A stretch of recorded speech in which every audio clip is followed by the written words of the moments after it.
Marcos, capítulo 11, verso 12, e vamos até o 21, que diz assim, o primeiro versículo.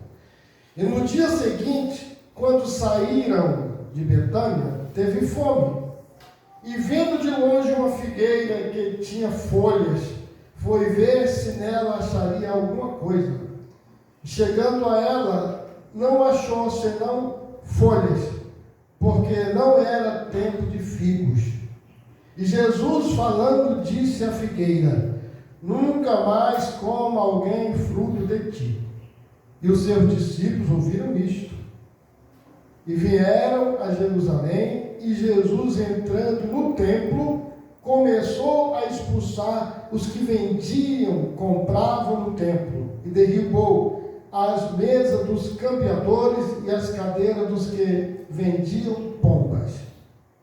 Então, não consentia que alguém levasse algum vaso pelo templo. E os ensinava dizendo: não está escrito, a minha casa será chamada por todas as nações casa de oração, mas vós a tendes feito covil de ladrões. E os escribas e príncipes dos sacerdotes, tendo ouvido isto, buscavam a ocasião para o matar, pois eles o temiam, porque toda a multidão estava admirada acerca da sua doutrina. Sendo já tarde, saíram para fora da cidade. E eles, passando pela manhã, viram que a figueira se tinha secado desde as raízes. E Pedro, lembrando-se, disse-lhe: mestre, eis que a figueira que tu amaldiçoastes se secou. Amém? Amém. Amado Deus e eterno Pai, nossa vida está na palma da tua mão, Senhor. Meu Deus. Somos nada sem o Senhor. Tu és tudo em nossas vidas, meu Pai. Esses poucos minutos que nós iremos ficar aqui, Senhor, que o Senhor venha recompensar cada um, venha derramar sobre cada um aqui nesta noite a tua bênção, a tua paz e a tua proteção, Senhor. Que não falte nenhum dom sobre a tua igreja, que todos sejam revestidos do poder, da graça e da unção do Senhor, para saírem lá fora e profetizar a bênção de Deus na vida daqueles que estão sofrendo, precisando de uma palavra amiga, uma palavra de força, de fé. Que o Senhor venha abençoar o teu povo, derramando sobre todos nessa noite as tuas promessas, em nome de Jesus. Amém. Amém. Pode sentar, irmãos amados. Que a palavra de Deus seja aplicada em cada coração nessa noite, né? Que possamos aproveitar o nosso tempo aqui, examinando a palavra de Deus e nos alimentando do pão da vida, da água da vida, que é a palavra do Senhor. Jesus amaldiçoou a figueira para nos dar uma lição. A única razão de ter amaldiçoado aquela figueira foi para nos dar uma lição.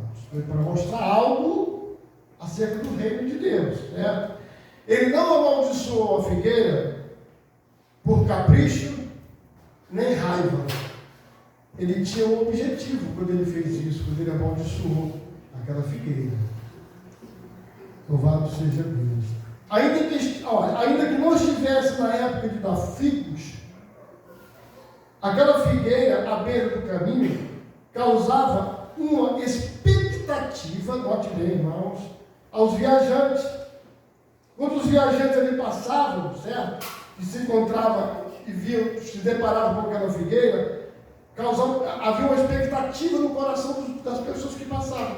Jesus foi impactado pelas altas ramagens, pelas folhas daquela figueira, o próprio Cristo, certo? Louvado seja Deus. A vasta folhagem, as folhas que havia na figueira, causava a impressão que nela havia figos. Eu olhava e pensava: essa figueira está robusta, grande, né? Tem uma aparência, com certeza tem fruto nela.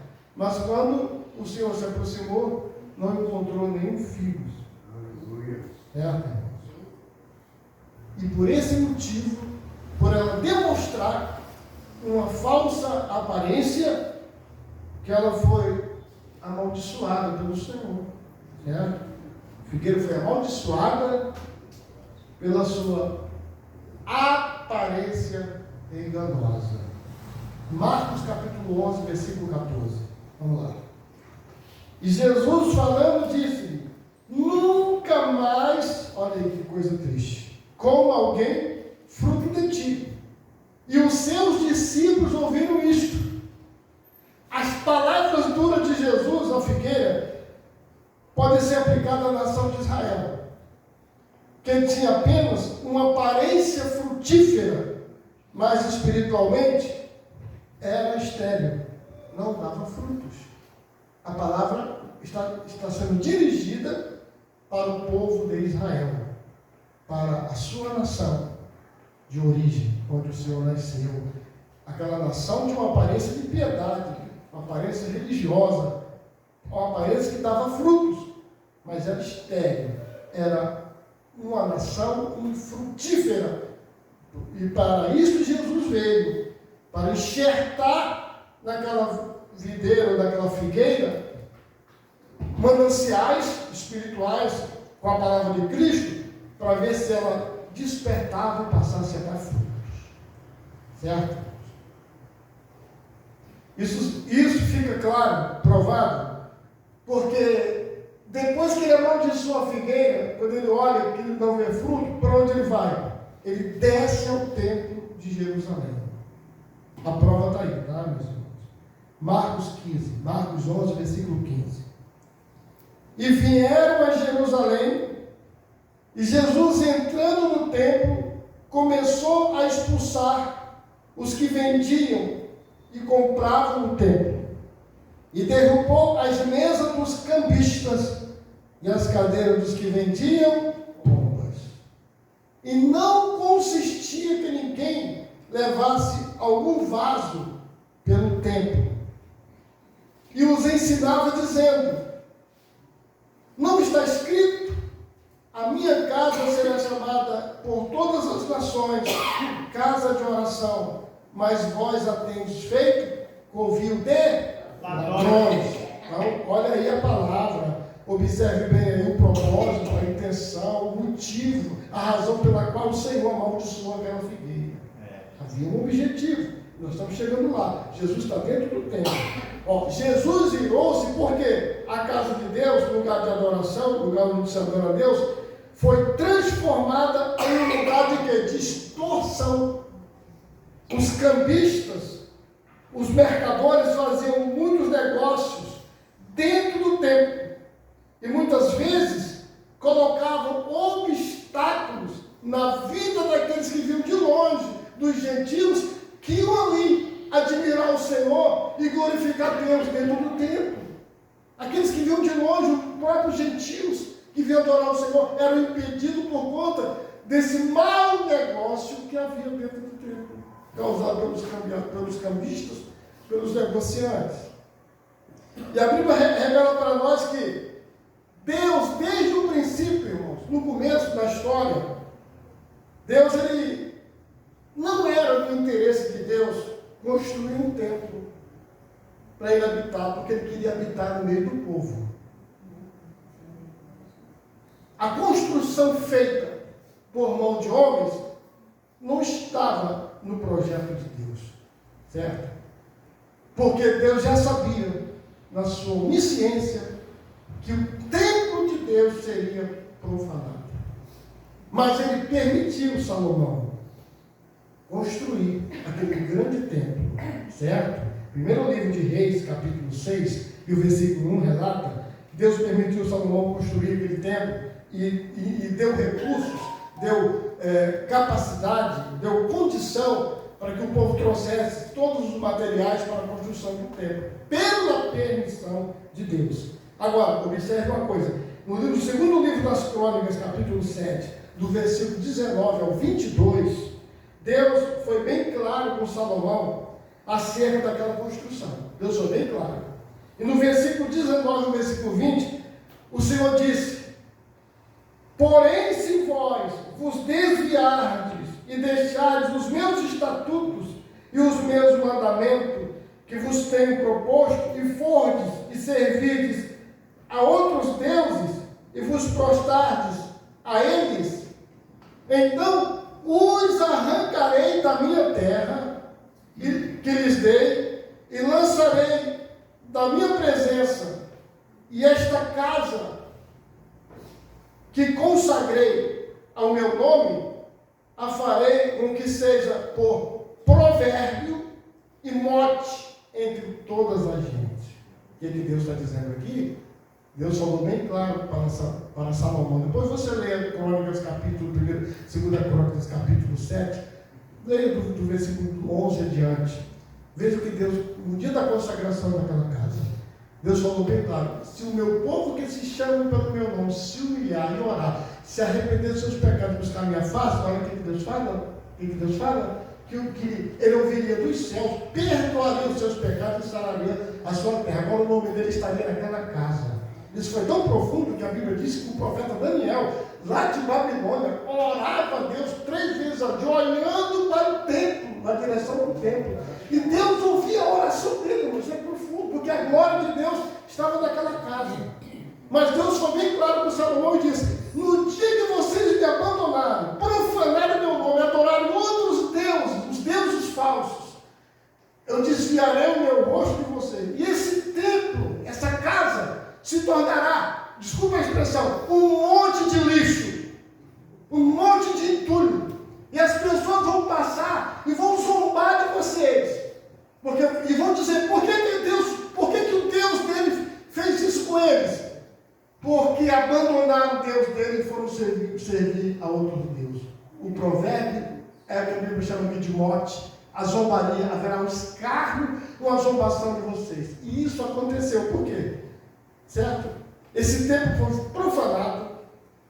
Dentro da casa do Senhor, os reis de Israel colocaram idolatria, serviram a outros deuses. Se não me falha a memória, mataram até um sacerdote dentro do santuário, o Zacarias. O templo do Senhor foi profanado, onde havia a glória de Deus, e Deus permitiu que Nabucodonosor destruísse todo aquele lugar. O rei Nabucodonosor invadiu Jerusalém, botou fogo na cidade, e inclusive no templo também destruiu tudo, certo? Mas antes do templo ser destruído, o profeta Jeremias foi orientado por Deus a tirar de dentro do templo a Arca da Aliança. Vocês já ouviram falar da Arca da Aliança? Aquela arca que Deus orientou Moisés a fazer aqueles que construíram o tabernáculo fazer. E dentro do templo essa arca ficava, porque ali estava a glória do Deus de Israel. Quando Jeremias percebeu que a cidade ia ser destruída o templo também, Deus orientou Jeremias a levar esta arca, junto com alguns levitas, provavelmente os levitas, a um monte aonde Moisés havia morrido, e o corpo de Moisés sumiu. Nesse mesmo lugar, Jeremias levou a arca do Senhor, a arca do concerto, num monte chamado Nebo, um lugar onde Moisés havia morrido e o seu corpo desapareceu. Deixou a arca numa caverna. Depois alguém voltou para ver, havia desaparecido a arca. Esse relato não consta aqui na nossa Bíblia, porque é um livro chamado Apócrifo, é o livro de Macabeus. Mas se você um dia tiver desejo de conhecer, não é pecado você ler e examinar. Se quiser examinar por uma questão histórica, você tem liberdade para isso. Então, o registro disso está em 2 Macabeus, capítulo 2, o verso 1 ao 8. Conta essa história, que a arca do Senhor foi levada, certo? Para esse monte, onde Moisés havia morrido e o seu corpo desaparecido. O que tinha na arca? 2 querubins, uma réplica da lei e alguns ingredientes dentro da arca que representava a presença de Deus. A glória do Senhor estava nessa arca. Não se esqueça disso, irmãos. Quando Neemias e Zorobabel acabaram de construir o segundo templo, porque o templo foi destruído e Neemias e Zorobabel reconstruíram o templo, com muita dificuldade, com muita luta, relata a palavra de Deus. Inclusive, quando eles terminaram o templo, que eles prestes a inaugurar o templo, alguns diziam assim: será que esse templo será como antes? Cadê a Arca da Aliança? Se o que trazia a glória de Deus para dentro do templo era a Arca da Aliança, tudo pronto, reformado, as portas, todo o templo reformado, e alguém dizia, um grupo dizia: será que Deus vai se fazer presente dentro desse templo? Sem a Arca da Aliança, sem a presença de Deus? Alguns diziam isso. Sabe o que Deus respondeu? Ageu capítulo 2, versículo 9. Deus reuniu o povo e disse: a glória desta última casa será maior que a da primeira. A gente precisa compreender isso, irmãos. Louvado seja o nome do Senhor. Porque quando a gente se dispõe a fazer a obra de Deus, Deus envia os recursos necessários para que a sua obra seja realizada em nossa vida. Aleluia. Estou falando no sentido material e espiritual, porque nós somos casa de Deus. Aleluia. Deus vai enviar os recursos necessários para que você faça a obra do Senhor. Para que a obra seja realizada. Deus mostrou para Israel naquele momento que não era a arca da aliança, não eram os querubins que estavam em cima da arca, que protegia, que guardava, que guiava o povo pelo deserto, que guiou o povo até ali. Mas por um motivo bem lógico, irmãos, Deus fez aquela arca desaparecer. Deus fez aquela arca da aliança desaparecer da presença do povo, sumiu com a arca. Por quê? Porque Deus sabia muito bem, irmão, da sua onisciência, novamente eu repito, que no futuro essa arca seria idolatrada, o povo banharia esta arca e transformaria num objeto de idolatria. Por esse motivo Deus deu esse sumiço. E eu quero aproveitar e dizer para os irmãos aqui, para quem estiver me ouvindo, que não é uma arca, não é um candelabro, não é um manto sagrado, não é um lenço ungido, não é um óleo consagrado, não é uma água abençoada, não é uma vassoura abençoada, que vai mudar o comportamento ou mudar a direção da sua vida ou trazer paz para a tua vida. Mas a presença de Deus, a glória de Deus dentro do teu coração. Meu Deus! Deus não se limita a objeto quando Ele quer abençoar alguém. Porque Deus olha para nós e contempla a nossa fé. Atos capítulo 7, versículo 48. O Altíssimo Deus Todo-Poderoso não habita em templos feitos por mãos humanas. Deus escolheu o teu coração para Ele fazer morada eterna e Ele habita na tua vida. Você deve levantar a tua mão e agradecer a Deus. Glória a Deus. Deus está dentro de você. Aleluia. Louvado seja o nome do Senhor. Deus estava revelando através com o sumiço daquela arca de dentro do templo. Louvado seja Deus. Que Ele havia traçado um novo plano. Um plano melhor. Um plano de salvação que alcançaria tanto o povo de Israel quanto o povo gentil.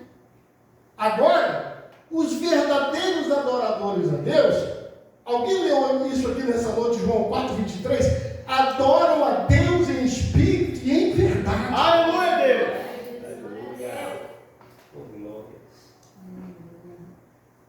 Nós estamos aqui dentro dessa igreja, correto, irmãos? Porque a gente precisa de um local para a gente se reunir, para a gente se confraternizar, para a gente adorar o Senhor. Mas se nós estivéssemos num lugar isolado, só a senhora, só o Senhor, Deus está na tua vida e você é a igreja, você é o santuário. A gente precisa compreender isso. Hoje eu não fui na igreja, essa semana eu não consegui ir na igreja, eu vou morrer espiritualmente. Não, porque a palavra de Deus habita na tua vida. Você é crente debaixo d'água, em cima da terra. Quando você chegar, você é servo de Deus. Você é santuário do Senhor. Agora, o que significa, irmãos? A gente tem que observar isso. O que isso tem a ver com o que nós estamos falando aqui com a figueira? Tem muito a ver. Tem muito a ver com a figueira. O templo, o lugar da adoração. Por quê? Porque depois que Jesus amaldiçoou essa figueira, ele desce aonde? Vai para o templo em Jerusalém. E o templo estava corrompido pelo poder religioso de Israel. Principalmente por duas classes religiosas que havia naqueles dias. Os saduceus e os fariseus. Eles administravam o templo. Eles eram os administradores do templo. E o verdadeiro sentido do templo havia se perdido. Para quê? Para dar lugar, note isso, irmãos, ao comércio e à negociação política entre o poder religioso e o Império Romano. O templo é um lugar rentável.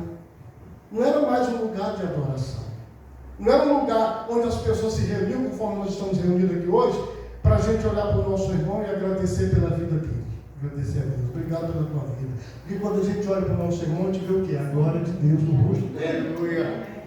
O templo não era mais um lugar onde as pessoas levavam suas ofertas, seus sacrifícios e adoravam a Deus. Agora é um lugar central de comércio e de negociação para aqueles homens poderosos daquela região. E as pessoas humildes que iam para lá com o objetivo de adorar e buscar a Deus em verdade, eram sufocados por esses homens ímpios que não davam importância ao zelo do Senhor, ao zelo da casa de Deus. João capítulo 11, Evangelho de João capítulo 11, versículo 47 e o versículo 48. Depois os principais dos sacerdotes e os fariseus formavam um conselho e diziam: que faremos? Porquanto este homem faz muitos sinais. Se o deixarmos assim, todos crerão nele. E virão os romanos e tirar-nos-ão o nosso lugar e a nação. Vocês não estavam interessados em quê, irmãos? Em poder, em prestígio naquela sociedade. Quando Roma dominava o povo, uma região, para evitar conflito, o que Roma fazia? Negociava com as autoridades da nação e dizia: 50% fica com vocês e 50% vai para Roma. Olha aí, irmãos. 50% da mão dos saduceus e dos fariseus, que era o poder que dominava naquele período. E o resto ia para Roma. Eles não queriam perder. Os líderes de Israel nos dias de Jesus não estavam preocupados com o sofrimento do povo, nem tampouco com a salvação da nação. Eles não estavam preocupados com isso. A preocupação do poder religioso dos dias de Jesus em Israel era com o seu bem-estar social e a busca pelo poder político, a união com Roma, e o poder e o prestígio entre a nação. É isso que eles queriam.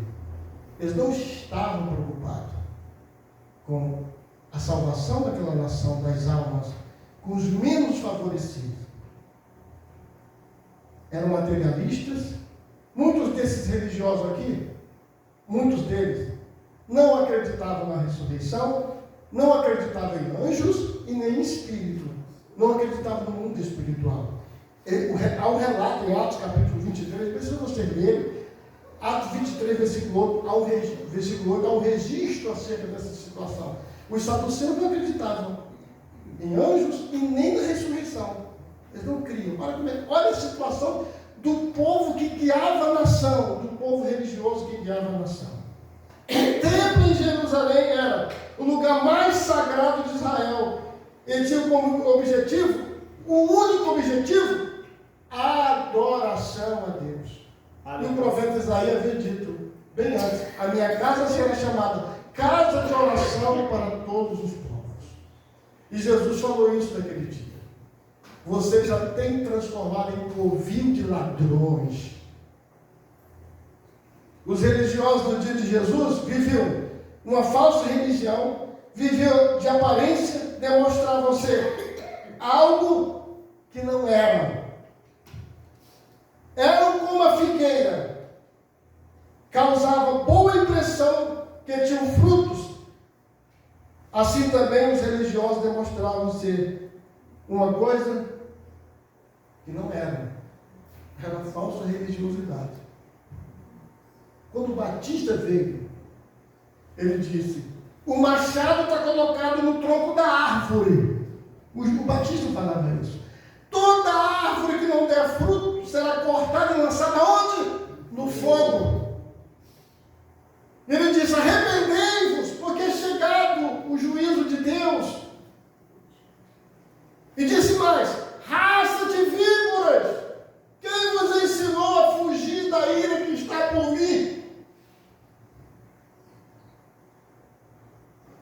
E o povo se levantou, esse povo religioso, não a nação, mas os religiosos diziam: nós somos livres, João.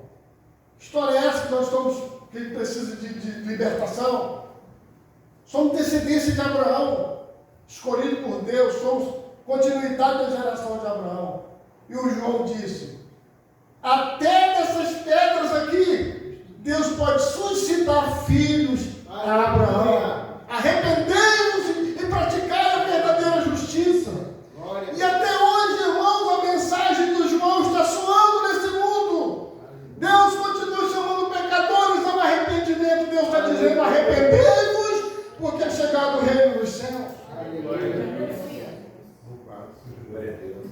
E a gente precisa observar uma coisa aqui hoje, irmãos. Aqueles que ostentam sua fé sem colocar em prática são semelhantes à figueira. Glória a Deus. Que se secou e morreu por não produzir frutos. Nós precisamos colocar a nossa fé em prática. A nossa fé em ação. Amém? Jesus está nos ensinando, nessa passagem bíblica que nós lemos, que Deus não quer ver em nós uma aparência de homem santo, de uma mulher santa. Ele quer olhar para nós e ver verdadeiramente frutos de um coração obediente, frutos de uma verdadeira justiça e fé e santidade diante de si. Ele não quer ver aparência, ele quer ver frutos, ele quer ver produção espiritual em nossas vidas. Cada um de nós, servos de Deus, fomos transformados por Jesus para darmos frutos para Deus. Você sabia disso? Que Deus chamou a senhora, chamou o senhor, transformou a tua vida para você dar fruto para Deus? É isso mesmo. Nós somos como árvore. O salmista no Salmo 1 se expressa de uma forma tão profunda que ele fala que aqueles que estão plantados junto aos rios de Deus farão o quê? Darão fruto na estação própria, cujas folhas não caem, tudo quando quiser, prosperará. Glória a Deus. Você está plantado junto aos rios de Deus? Aleluia. Você está plantado, o rio representa a palavra. Quem está plantado junto dos rios de Deus darão fruto na estação própria, e os seus frutos serão permanentes. Louvado seja o nome do Senhor. João capítulo 15, versículo 16. Jesus disse: não me escolheste vós a mim, mas eu vos escolhi a vós, e vos nomeei para que vades e deis fruto, e o vosso fruto permaneça. O nosso fruto vai permanecer. Os seus frutos vão permanecer, porque eles estão em Deus. Suas raízes estão no rio, e esse rio é a palavra do Senhor. E você vai dar fruto na estação própria. Você não vai ser somente uma árvore grande para as pessoas admirarem, para a pessoa ver. Não, as pessoas vão ver você sim uma árvore grande, frutífera, mas com fruto de Deus na sua vida. Aleluia. Aos Romanos capítulo 7, versículo 4, diz assim: meus irmãos, também vós estáis mortos para a lei, e pelo corpo de Cristo, para que sejais doutro. Quem? Daquele que vos ressuscitou dentre os mortos, a fim de que demos frutos para Deus. Nós pertencemos o apóstolo diz, pertencemos para que sejamos doutos, para que sejamos de quem? De Jesus Cristo. Aleluia, glória. Pertencemos a Cristo para darmos frutos para Deus. Precisamos mostrar para Deus os frutos de uma vida transformada por nosso Senhor Jesus Cristo. O que caracteriza a gente, irmãos, como verdadeiros cidadãos dos céus, é isso aqui. São os frutos que nós produzimos. os frutos que damos para Deus. Gálatas 5, Paulo fala dos frutos, né? Às vezes, a gente fica sempre preocupado. Senhor, eu quero o dom da revelação. Senhor, eu quero o dom de expulsar demônio. Senhor, eu quero o dom de fazer sinais. Senhor, eu quero o dom de fazer prodígio. Eu quero fazer sinais, maravilha. E a gente se esquece de mostrar os frutos para Deus. Quando a gente mostra os frutos, os dons começam a aparecer na nossa vida. Quando a gente começa a dar fruto para Deus, produzir fruto para o Senhor, a graça de Deus de forma tão profunda em nossa vida, que aonde a gente passa, as coisas boas acontecem na vida das pessoas. Não foi isso que aconteceu com Pedro? Diz as Escrituras que Pedro passava, tão somente ele passava, as pessoas colocavam doentes, enfermos, oprimidos, sobrecarregados, para que tão somente a sombra dele passasse por cima daqueles homens curados.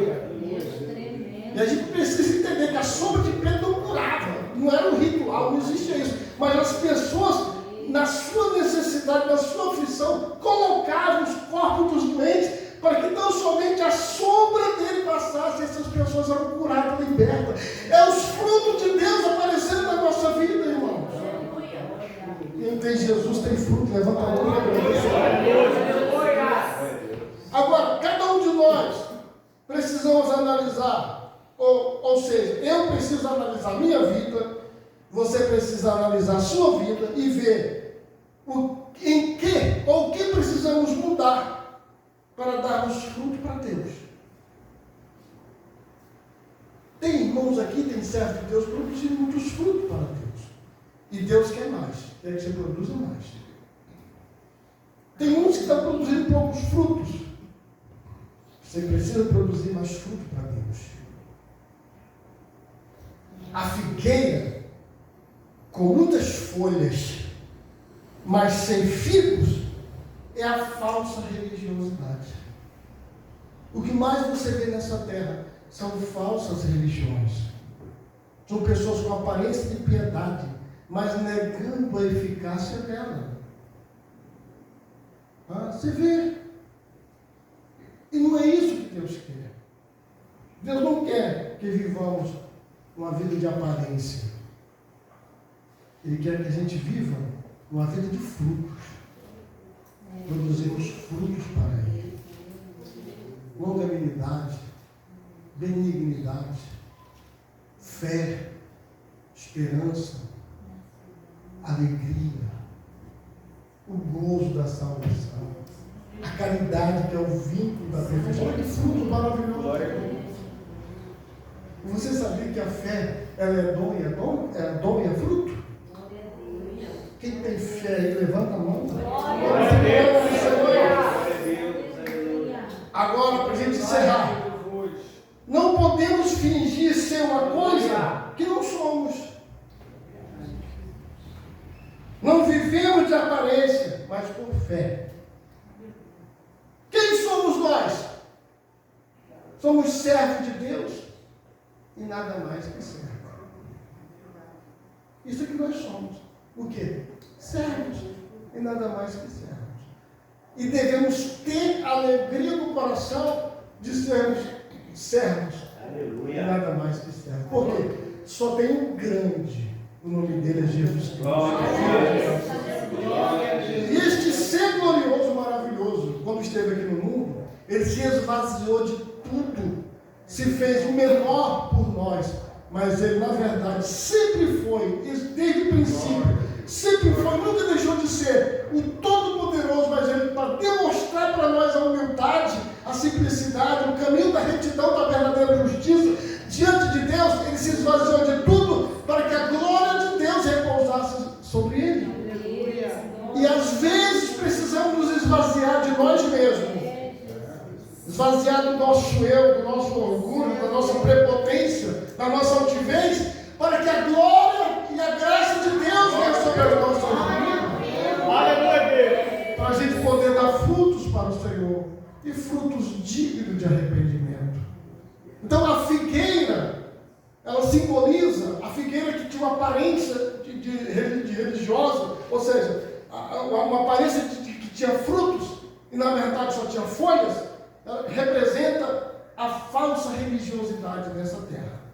Irmãos, vamos fugir disso. Deus não quer crente cristão de aparência, quer cristãos autênticos, verdadeiros, servindo